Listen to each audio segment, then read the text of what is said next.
Assalamualaikum warahmatullahi wabarakatuh teman-teman. Hai, kembali lagi bersama saya Nur Zubaita. Di video pembelajaran kali ini kita akan membahas tentang bab 7, obligasi dan valuasinya. Oke, langsung saja ke video ini. Enjoy. Baiklah, langsung saja ke materi, yaitu obligasi dan valuasinya. Siapa sih yang menerbitkan obligasi itu? Jadi, obligasi atau bond merupakan suatu kontrak jangka panjang di mana pihak peminjaman setuju untuk melakukan pembayaran bunga dan pokok pinjaman pada tanggal tertentu kepada pemegang obligasi tersebut. Nah, obligasi dapat dikelompokkan menjadi 4 jenis utama.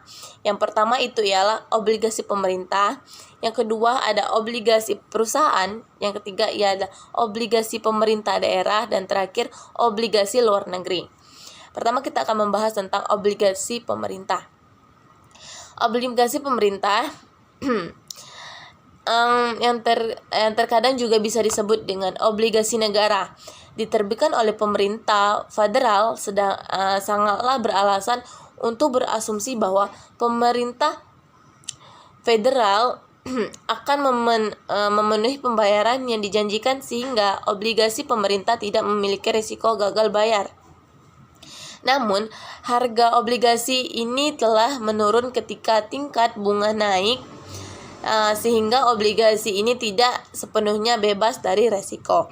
Kemudian, obligasi perusahaan tidak seperti obligasi pemerintah tadi. Obligasi perusahaan memiliki risiko gagal bayar. Jika perusahaan memiliki masalah, perusahaan tersebut mungkin tidak mampu melakukan pembayaran atas bunga dan pokok serta yang dijanjikannya. Setiap perusahaan memiliki risiko gagal bayar yang berbeda-beda, tergantung pada karakteristik perusahaan tersebut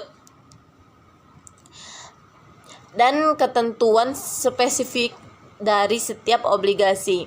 Jadi, resiko gagal bayar sering disebut sebagai resiko kredit. Makin besar resiko gagal bayar, maka makin tinggi tingkat bunga yang diminta oleh investor. Kemudian yang ketiga, obligasi pemerintah daerah. Diterbitkan oleh pemerintah negara bagian dan pemerintah lokal. Jadi, obligasi pemerintah daerah juga memiliki risiko gagal bayar. Kenapa? Akan tetapi, obligasi pemerintah daerah ini memberikan satu keunggulan penting dibandingkan jenis-jenis obligasi yang lainnya. Bunga yang diterima atas sebagian besar obligasi pemerintah daerah dikecualikan dari pajak federal. Nah, jadi dan dari pihak negara bagian jika pemegangnya merupakan produk dari negara bagian yang menerbitkan. Jadi, akibatnya tingkat bunga obligasi pemerintah daerah jauh lebih rendah daripada obligasi pemerintah dari resiko yang yang ekuiditas dan ekuivalen. Jadi, yang terakhir itu adalah obligasi luar negeri. Nah, jadi seperti namanya sendiri, obligasi luar negeri ini diterbitkan oleh pemerintahan dari luar negeri atau perusahaan luar negeri. Obligasi perusahaan luar negeri ini tentunya juga memiliki bayar seperti yang lainnya. Jadi, munculnya resiko tambahan jika obligasi ini dinyatakan dalam mata uang selain mata uang negeri investor itu sendiri. Jadi, kalau mata uangnya itu dolar sedangkan kita rupiah, maka akan meningkat. Terus masuk ke pokok pembahasan yang kedua, itu ialah karakteristik utama dari obligasi. Apa sih karakteristik utama dari obligasi itu? Nah, yang pertama itu ialah nilai pari. Nilai pari kayak ikan ya. Nilai pari merupakan nilai yang dinyatakan untuk tujuan ilustrasi. Jadi, nilai pari biasanya mencerminkan jumlah uang yang dipinjam oleh perusahaan dan dijanjikan untuk dilunasi kembali pada saat tanggal atau pada saat jatuh tempo yang sudah ditepati atau dibuat di perjanjian. Jadi, yang kedua itu tingkat bunga kupon. Nah, yaitu tingkat bunga tahunan yang dinyatakan atas suatu obligasi. Ketika pembayaran kupon tahunan dibagi dengan nilai parinya, hasilnya adalah tingkat bunga akan kupon. Nah, yang ketiga itu ialah tanggal jatuh tempo, yaitu suatu tanggal yang telah ditentukan atau dijanjikan untuk melunasi pari suatu obligasi. Obligasi memiliki jatuh tempo 15 tahun pada saat diterbitkan, dan kebanyakan obligasi memiliki jatuh tempo awal atau waktu jatuh tempo saat obligasi tersebut pertama kali diterbitkan, yang bersikeras antara 10 hingga 40 tahun. Terus selanjutnya itu yang keempat, ketentuan penebusan. Nah, jadi yaitu ketentuan dalam kontrak suatu obligasi yang memberikan hak kepada emiten untuk membantu kembali obligasi berdasarkan persyaratan-persyaratan yang telah ditentukan sebelum tanggal jatuh tempo normal.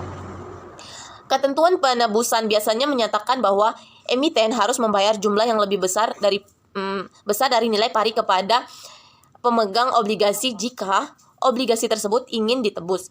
Nah, jumlah tambahan tersebut disebut sebagai premi penembusan.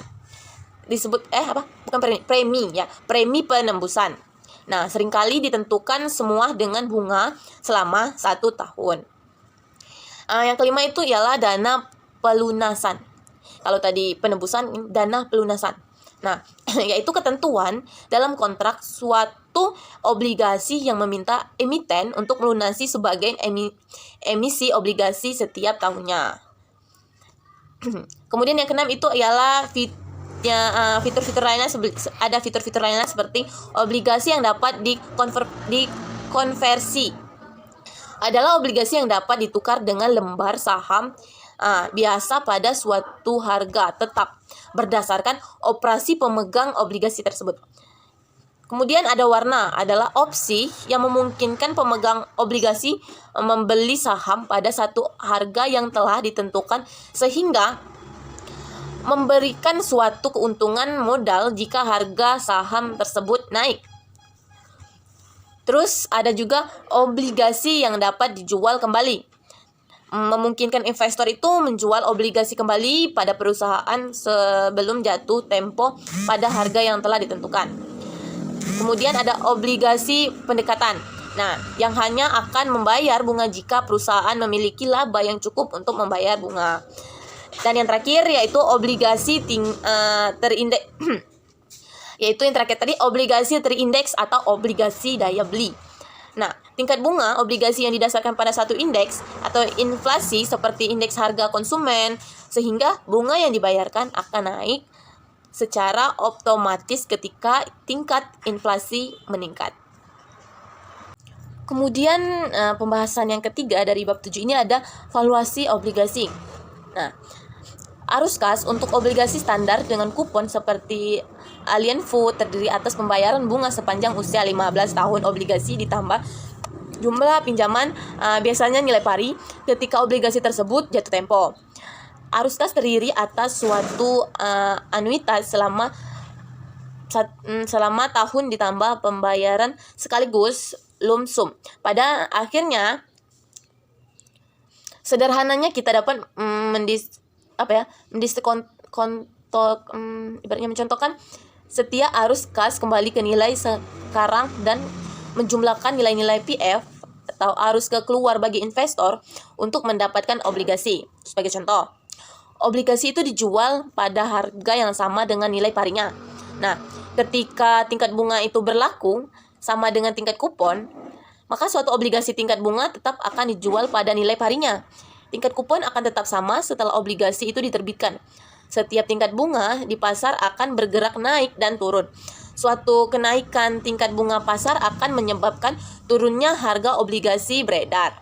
Sedangkan kenaikan tingkat bunga akan menyebabkan naiknya pula harga obligasi. Misalnya jika tingkat bunga pasar obligasi alien naik 15%, setelah obligasi itu diterbitkan, kita akan menghitung penggunaan nilai tingkat bunga pasar tersebut. Pasar baru itu kan. Jadi jika N sama dengan 15 dan LFR sama dengan 1,5 sama dengan 0,765 dan PMT-nya itu 100 dan EF-nya itu 1000. Jadi maka nilai outputnya akan sama dengan min 707,63. Ketika tingkat bunga yang berlaku naik di atas tingkat kupon harga obligasi, maka tingkat bunga akan tetap turun di bawah nilai parinya. Yang disebut diskon yang biasanya disebut dengan diskon obligasi. Sebaliknya, nilai obligasi alien turun menjadi 5% dan harga obligasi akan naik ketika tingkat bunga pasar tersebut. Ketika input N-nya sama dengan 15, 1 TR-nya sama dengan 5, ditambah PF dan PMT-nya sama dengan 100 dan FT-nya sama dengan FV-nya sama dengan 1000, maka nilai outputnya adalah min 1.518,98. Ketika tingkat bunga ini turun di bawah nilai kupon, harga obligasi tingkat bunga ini akan tetap naik di atas nilai parinya. Ini disebut dengan obligasi premium. Selanjutnya itu ada perubahan nilai obligasi dari waktu ke waktu. Obligasi yang baru diterbitkan dikenal dengan sebutan emisi baru atau new issue. Setelah diterbitkan, obligasi itu disebut dengan obligasi beredar atau disebut juga dengan emisi lama. Jadi, obligasi yang baru diterbitkan umumnya dijual pada harga yang sangat mendekati nilai parinya. Jadi semakin lama obligasi tersebut beredar sangat bervariasi dibandingkan dengan nilai parinya. Jadi, kecuali pada obligasi dengan tingkat bunga mengambang, pembayaran kupon adalah konstan. Jadi ketika kondisi perekonomian berubah, obligasi dengan kupon $100 yang dijual pada nilai parinya yang terjual pada nilai parinya $1.000. Saat diterbitkan akan dijual lebih tinggi atau lebih rendah dari $1.000. Agak serak-serak kan? Terus setiap obligasi memiliki jatuh tempo itu minimal 15 tahun. Masing-masing memiliki resiko kredit yang sama, sehingga memiliki tingkat bunga pasar yang sama, yaitu 10%. Namun, obligasi memiliki harga yang berbeda-beda karena perbedaan tingkat kupon. Jadi, pada hari obligasi-obligasi tersebut dari waktu ke waktu. Dan konsumsi bahwa tingkat bunga pasar itu akan tetap konstan pada 10% dan alien tidak gagal bayar atas obligasinya. Kemudian masuk ke pembahasan ke-6 itu obligasi kupon setengah tahun. Meskipun beberapa obligasi membayarkan bunga secara tahunan, ada juga sebagian besar mayoritas obligasi pada kenyataan melalui pembayaran secara setengah tahun. Terus selanjutnya next saja ya, kita masuk ke materi yang selanjutnya, yaitu ialah menilai tingkat resiko obligasi. Nah, tingkat nilai obligasi itu sendiri terbagi menjadi 3. Yang pertama itu ialah tingkat resiko bunga. Yang kedua itu ada tingkat resiko investasi. Dan yang terakhir itu membandingkan resiko tingkat bunga dan juga tingkat reinvestasi. Aduh, susah banget reinvestasi kamu ini. Nah, terus sekarang kita akan membahas yang pertama dulu, yaitu ialah resiko tingkat bunga atau resiko tingkat harga tingkat bunga. Sama gak sih? Sama ya. Nah, yang pertama itu resiko penurunan nilai obligasi yang diakibatkan oleh naiknya tingkat bunga ini disebut sebagai resiko tingkat bunga atau resiko harga tingkat bunga. Resiko tingkat bunga akan lebih tinggi pada obligasi dengan jatuh tempo yang lebih panjang dibandingkan dengan obligasi yang akan jatuh tempo dalam waktu yang dekat. Hal ini terjadi karena makin panjang waktu jatuh tempo, makin lama juga obligasi tersebut akan dilunasi, dan makin lama pula pemegang obligasi dapat menggantikannya dengan obligasi yang memiliki kupon lebih tinggi. Kemudian yang kedua itu ya resiko tingkat revestasi. Aduh, susah banget ini. Nah, resiko penurunan nilai obligasi yang diakibatkan oleh naiknya tingkat bunga ini disebut dengan resiko tingkat bunga atau resiko harga tingkat bunga. Resiko tingkat bunga akan lebih tinggi pada obligasi dengan jatuh tempo yang lebih panjang. Nah, dibandingkan dengan obligasi yang jatuh tempo dalam waktu dekat, hal ini terjadi karena makin panjang waktu jatuh tempo, maka makin lama pula obligasi tersebut akan dilunasi dan dilunasi. Jadi ini gimana ya? Hal ini terjadi itu karena makin panjang waktu jatuh tempo, maka makin lama obligasi tersebut akan dilunasi, karena makin lama pula ibaratnya pemegang obligasi tersebut dapat menggantikannya dengan obligasi yang memiliki kupon lebih tinggi tadi. Dan yang terakhir ini ialah membandingkan resiko tinggi bunga dan tingkat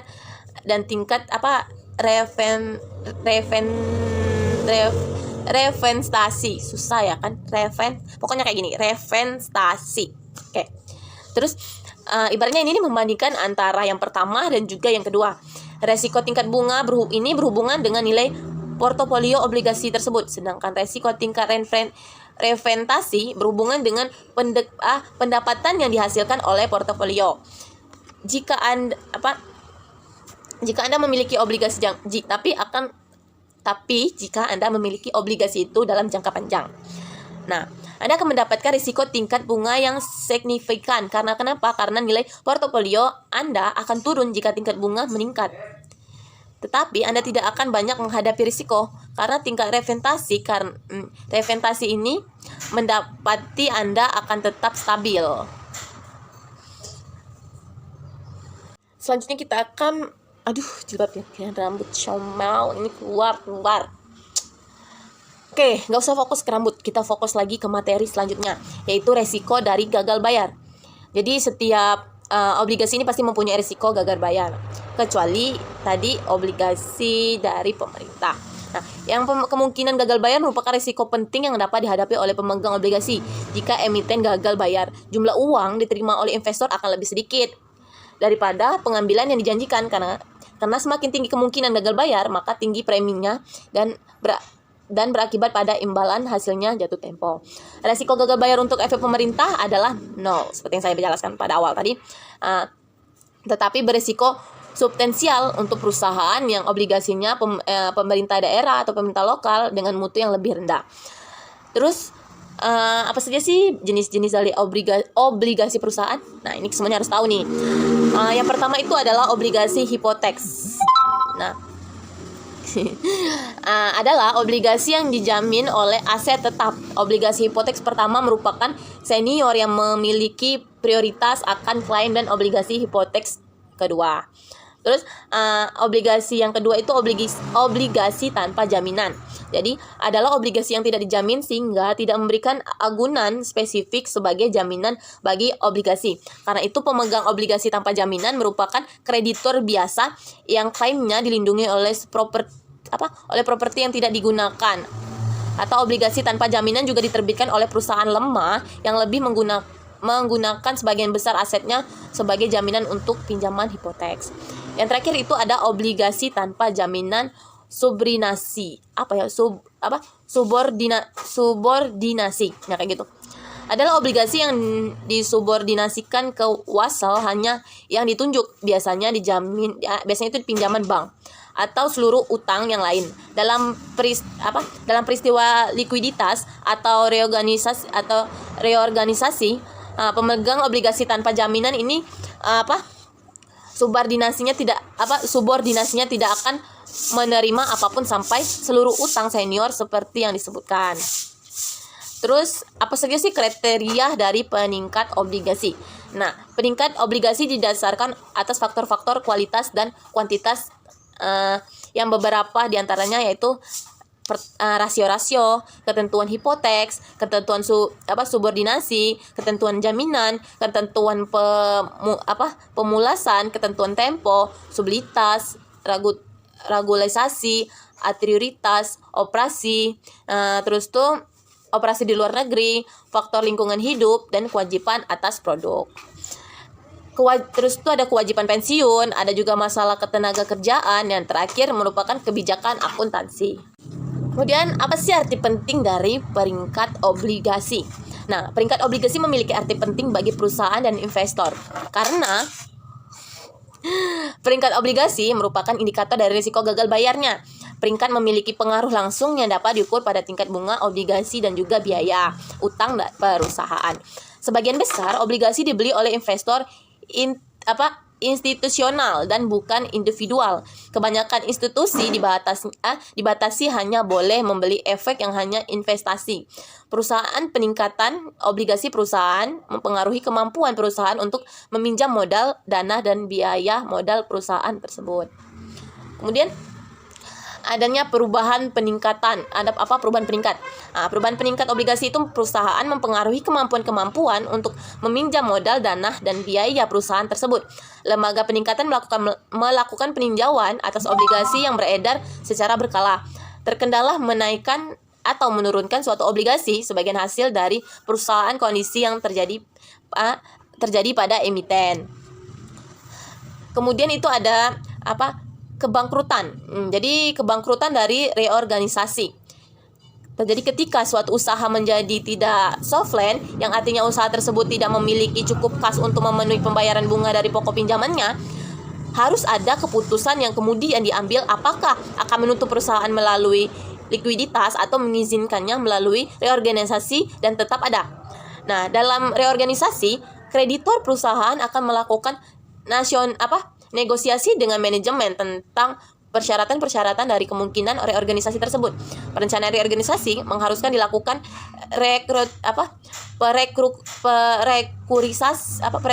perekrutisasi utang. Aduh, susah banget. Di mana dalam hal ini tingkat bunga akan diturunkan, jangka waktu tempo akan diperpanjang, atau sebagian utang ditukar dengan ekuiditas.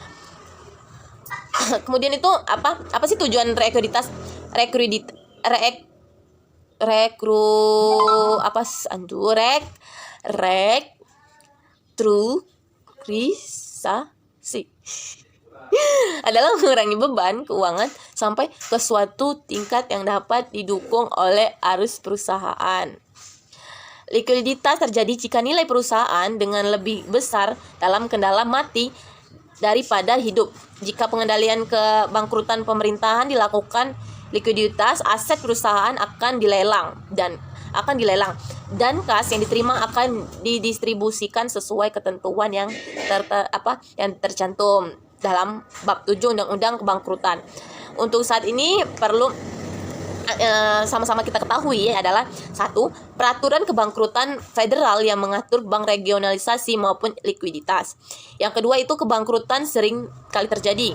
Yang ketiga, prioritas akan klaim tentu harus diikuti ketika mendistribusikan aset perusahaan yang likuiditas. Yang keempat itu ialah perlakukan kepada pemegang obligasi tersebut. Perlakuannya, bagaimana perlakuan seorang pemegang obligasi tersebut. Terus yang kelima itu organisasi pemegang saham biasa umumnya hanya menerima dalam jumlah kecil dan sama sekali tidak menerima likuiditas karena aset biasanya memiliki nilai lebih kecil dibandingkan jumlah hutang yang masih belum dibayar. Kemudian itu pasar obligasi. Untuk mengetahui obligasi setengah tahun, kita harus mengubah model valuasi menjadi sebagai berikut. Itu membagi pembayaran bunga kupon tahunan dengan 2 untuk mendapatkan jumlah dolar bunga yang dibayarkan setiap 6 bulan. Yang kedua itu mengalihkan jumlah tahun sampai jatuh tempo N dengan 2 untuk menentukan jumlah periode setengah tahunan. Yang ketiga membagi tingkat bunga nominal yang telah dinyatakan RD dengan 2 untuk menentukan tingkat bunga berkala atau setengah tahun. Dengan melakukan perubahan-perubahan tadi, maka akan menghasilkan persamaan untuk menghitung nilai obligasi setengah tahun. Jadi untuk materi bab 7 ini cuman sekian. Saya minta maaf jika ada kesalahan kata. Semoga ilmu ini sama-sama bermanfaat untuk saya pribadi tentunya, dan juga teman-teman yang menonton. Saya akhiri saja video pembelajaran kita pada hari ini. Saya ucapkan terima kasih dan sampai jumpa di next video tentang pembelajaran materi selanjutnya. Dadah!